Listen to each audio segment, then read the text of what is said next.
is a punishment from Mother Nature for the sins of all humankind. I've heard sort of climate change activists say it, that it's Mother Nature keeping us in check and telling us that, yes, we can limit our air travel and we can limit our emissions if we only try to. We can do it for a virus and not climate change, etc., etc. I find it all terribly biblical and apocalyptic in a funny sort of way. You know, like Mother Nature is this deity that's sort of a vengeful God and wreaking vengeance on humankind, etc., etc. Now, Prince Harry, he suggested that COVID was Mother Nature's punishment as he launches his new Nature channel. Have a look at what he said. It's been a universally tough year for everybody.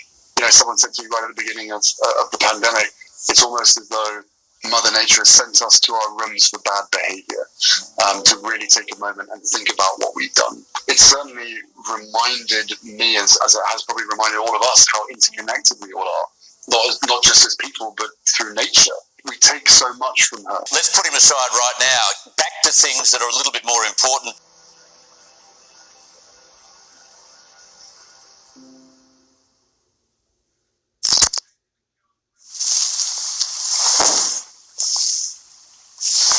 I just got that on video.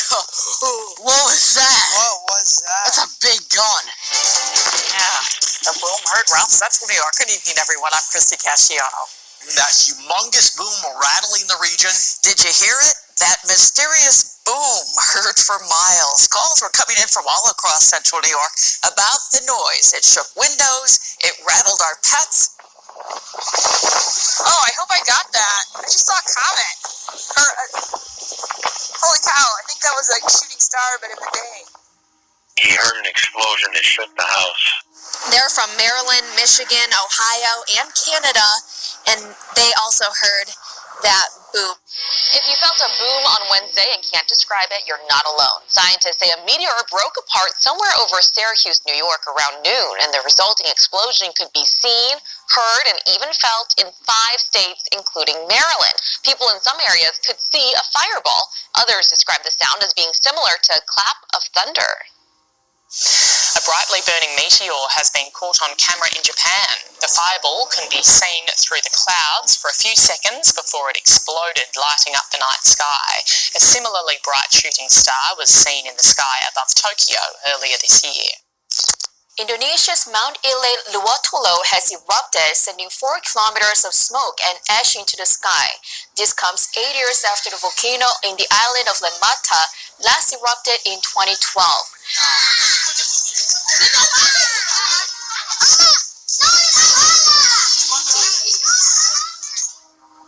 On Lembata Island in Indonesia's southernmost province, this is Mount Ile-Lewotolo.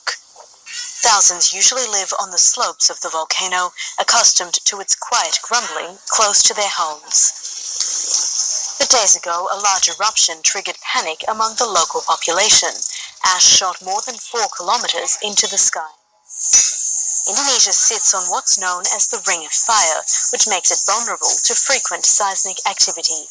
It has 147 volcanoes, and several have been highly active this month. 4 volcanoes across different islands are now on the 2nd highest alert level. As we go to air tonight, bushfires are bearing down on Kingfisher Bay Resort on Fraser Island. The hotel is closed, with guests ordered to get out while they still can. Fraser is now a fortress. Unless you're a resident, you can't go over.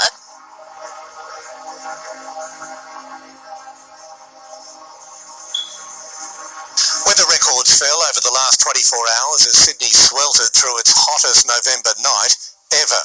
Paramedics were stretched to full capacity, receiving more calls for help than the average Australia Day or New Year's Eve. Well, predominantly it's part of most parts of New South Wales. Fires are continuing to rage across the state. Yeah, Rob, just on that, I guess there's a sense that this fire season can't be anywhere near as bad as the last one. There's nothing left to burn, but that's not the case, is it? No, clearly not. Those grasslands, which make up a huge part of the state, weren't even there for the last few years. So heat waves are not unusual in Australia at this time of year, but with late November temperatures setting records. Now to that explosive new wildfire in Southern California. It's being fueled by ferocious winds, including a gust of 95 miles an hour. It's already been a record-breaking wildfire season in California, and now fire crews are dealing with at least 3 new out-of-control wildfires. Powerful winds pushing the flames in all directions, scorching an area larger than 3,000 football fields overnight. This has already been one of the worst years for wildfires in California's history. More than 4 million acres have burned statewide this year alone. Fires are also raging in Australia. Crews are working to put out brush fires burning on Fraser Island. It's the world's largest sand island. Local media reporting the fire has spread to over 197,000 acres of land. That's more than half the size of the island.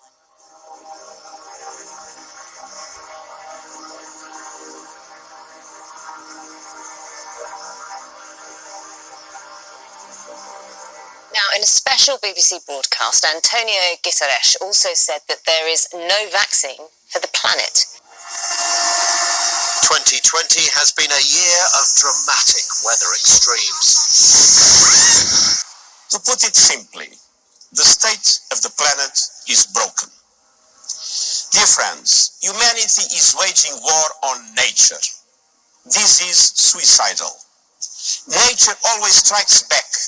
The UN's annual climate report read like a list of natural disasters. Record hurricanes in the Atlantic and Central America, record wildfires, and record temperatures. California alone saw the biggest fires in its history this summer, and the hottest air temperature on the planet in a century, if not ever. And this year has seen higher temperatures the world over, on land, sea, and especially the Arctic. Biodiversity is collapsing, deserts are spreading, oceans are choking with plastic waste, and apocalyptic fires and floods, cyclones and hurricanes are the new normal. Terrible wildfires raged across Australia, burning vast areas, and there were huge wildfires in California and even Arctic Siberia. The UN Secretary General says the world now faces a moment of truth. Wildfires have once again returned to Australia, along with record-breaking temperatures. The apocalyptic scenes of last year still roar. While there is no vaccine to fix the planet, 2020 has proven human beings are capable of drastic action in the face of a crisis. Well, here comes the police. The question now, how would the police disrupt this much larger group?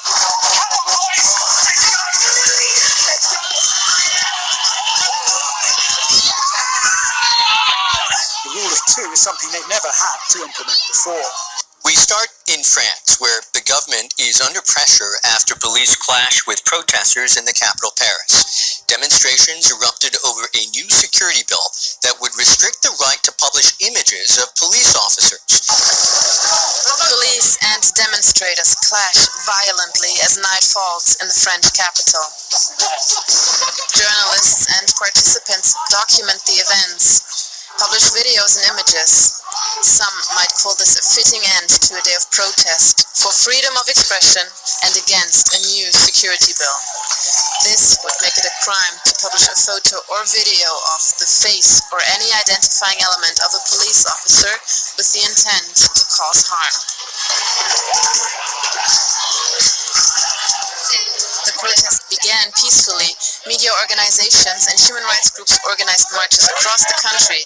Tens of thousands gathered in Paris alone. Look, everyone's writing to me. Just a quick one, because we'll talk in the new year about this. Quick one to my viewers about what's called the Great Reset. Everyone's writing to me. Just a couple of thoughts on that. Well, the Great Reset is going to be the segue from the pandemic. Now that they've got everybody obedient in terms of not leaving the house and doing what they have to do, and we've seen actions from the police in Victoria which are unthinkable in this country. So there's a segue from there into making sure that we control our emissions, that we do what we're told to do with regard to the great, what they call the Green New Deal, which essentially is to pursue policies which are going to be extremely expensive and draining on economic activity. I think your words were a fascist experiment being pushed by controlling elites. I don't think that's an exaggeration. No, I don't think either. L'accord de Paris pour le climat est It is 5 years since the world came together in Paris to agree for the first time that every nation needs to play a part in tackling climate change. Some progress has been made, but not enough, according to the UN Secretary General. Every country, city, financial institution and company should adopt plans for transitions to net zero emissions by 2050 and take decisive action now to put themselves on the right path. It is a bold agenda, putting tackling climate change at the very heart of the United Nations role. But the science is clear, the Secretary General will say, unless the world reduces emissions, we face disaster. You know, and I'm sure everyone's interested in that. That's scary, isn't it? Yeah, and it's a subject which we've covered a lot of, and I'm sure we'll continue to talk about it, yeah.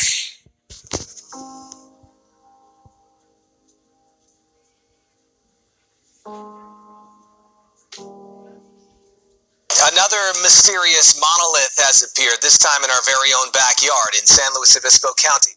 Well, another monolith has popped up, this time along California's central coast. It's made of stainless steel, stands roughly 10 feet tall. This is the third structure of its kind to appear in the last few weeks, and the second in the U.S. People discovered a monolith in Romania last week, around the same time its twin disappeared from a Utah park. The California structure has 3 sides, just like the one that was here in Utah. The first monolith was spotted in Utah, weeks after which another sprung up in Romania. As we enter the last month of 2020, the year is throwing a new curveball. A mysterious monolith has appeared in Atascadero. It's a great way to get people to go hiking. It's unclear who or what brought it up. The hikers have been climbing roughly 2 miles up Pine Mountain all day to take a look. Some think it's just an artist at work. Others have theories that are, well, out of this world.